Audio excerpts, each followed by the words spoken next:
Rydyn ni'n gwybod pa mor rwystredig mae'n gallu bod pan fyddwch chi heb fan eang.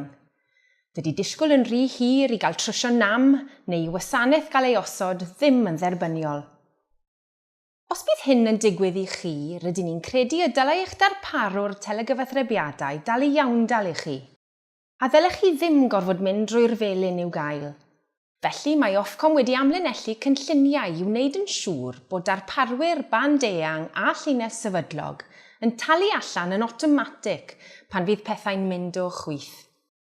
Nawr mae'r prif gwmnïau telegyfathrebiadau wedi cytuno.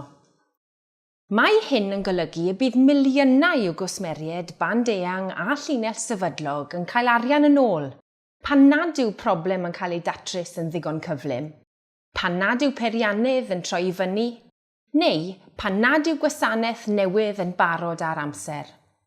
Dyma un o'r ffyrdd mae Ofcom yn gweithredu ar ran cwsmeriaid band eang a ffôn. I gael gwybod mwy, ewch i ofcom.org.uk.